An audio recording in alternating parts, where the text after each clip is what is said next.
So it has been a year since I bought this camera, the Leica Q3 28 millimeter.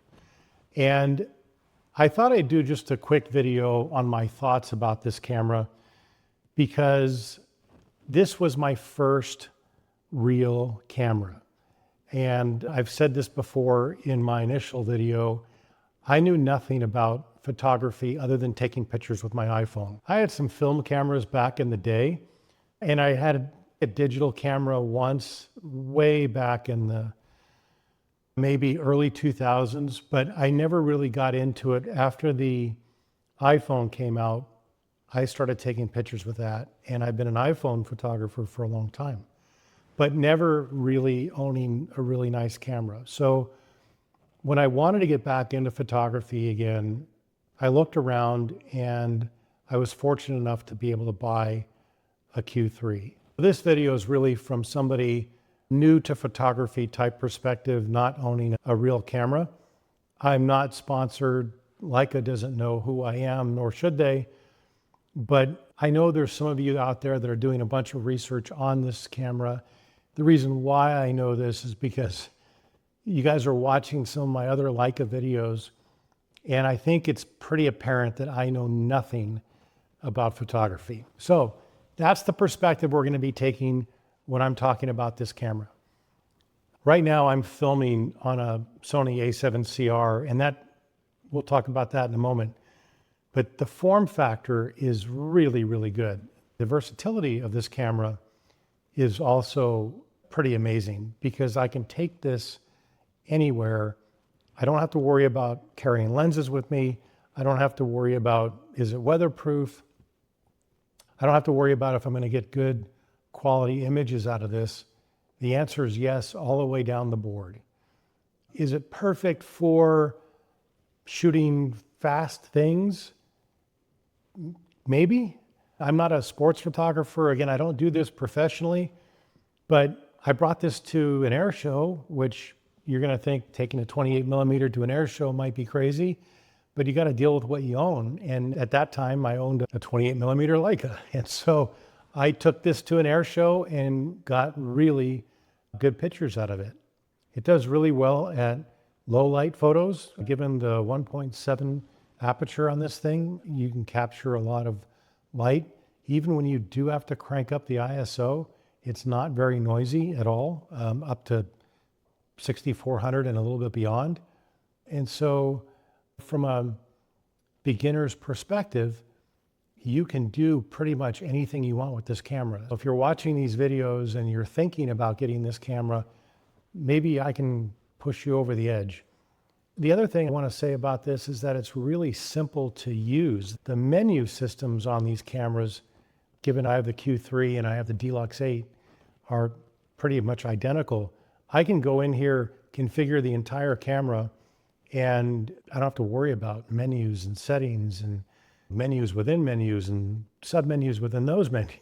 Right? The Sony I'm shooting on has 1,000 pages of menus, and this doesn't. It's just really intuitive of what you need to set up, what you want to change.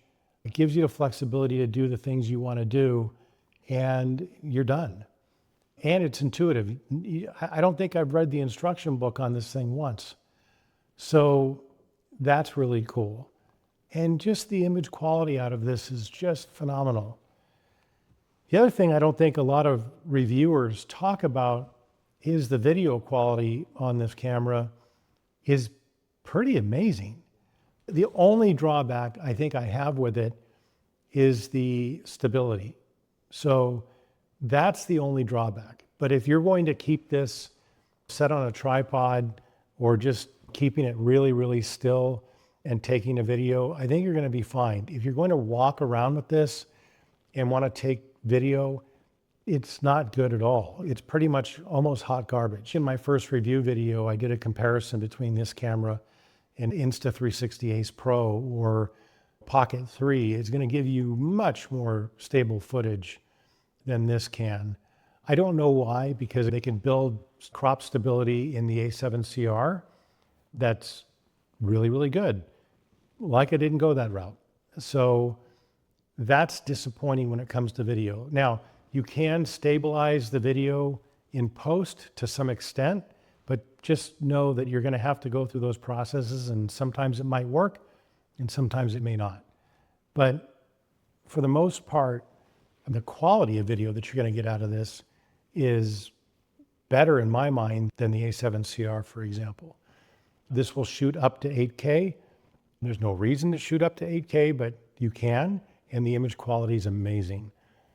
The nice thing too is when I bought this camera, you weren't able to hook up the DJI Mic 2.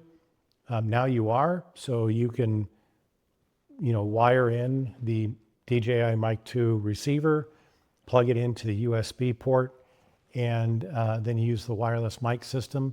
So again, for videos like this, you've seen this camera in some of my videos because I shoot with this camera, and it does a great job. The other thing that's been kind of upgraded over time are the Leica looks. These are baked in colors that you could switch from, and Leica keeps pushing out new creative looks, and I really like taking pictures with those. I mean, you've heard the Fuji film simulations and things like that. Leica's doing their own thing as well with this camera, and it just kind of makes it fun when you get a new look and you're like, okay, well, now I'm going to go out and take pictures, using a new black and white look, or using another, I think they just came out with some sort of bleached look or washed out look, and it's kind of fun. So it makes you want to go out and use this more.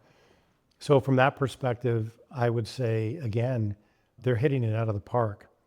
The other thing I really love about this camera that I haven't been able to really do much with any other camera is just the ability to crop. And there's crop modes in the camera that you can zoom in all the way up, I think, into 90 millimeters on this thing. And the images come out great. You can also, again, you're going to get a full image, and, the JPEG out of here is going to be cropped in.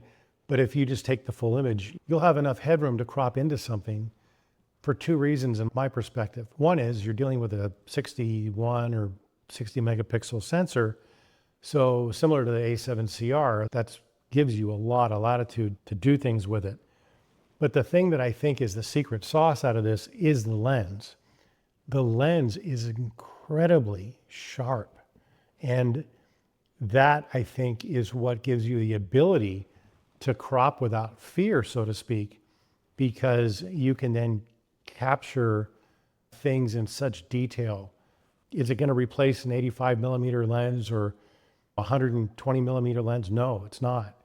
But it gives you the ability at a reasonable level to crop in on an image and maintain a lot of detail and not have to worry about it. I'm posting pictures as you're watching this, and so keep in mind a lot of these pictures are cropped. There's one picture that I'll show you was taken from the Hoover Dam, and I'll show you the original picture of what I looked at, and then I'll show you a crop all the way down to the bottom of the Hoover Dam in this little puddle of water, and it's pretty amazing how detailed it actually is. Another picture that I think I've shown in another video is a private jet flying overhead, and it must have been maybe 8,000 to 10,000 feet, and I cropped the hell in it. Now you could see where the picture is deteriorating, but you can also see the level of detail on that picture. But I really enjoy having the flexibility of shooting really wide at 28 millimeters and then knowing that I can get a certain section if I want to, or I can zoom in on a part in post and it's going to come out pretty good. So that just gives me some creative flexibility on the back end of things. Are you going to get the compression that you would get if you shot an 85 millimeter lens, for example? No. You're going to get that 28 type compression, but you will be able to zoom in on any detail that you want to zoom in on. I would say that since I bought this camera, I also bought this Sony A7CR. That's a great camera as well, and maybe I'll do a separate video on that.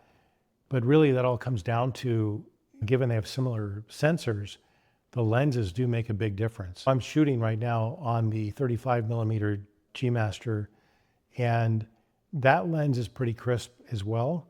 but this, I think, edges it out still. I was able to look at the Leica Q3 43, and that lens is also incredibly detailed.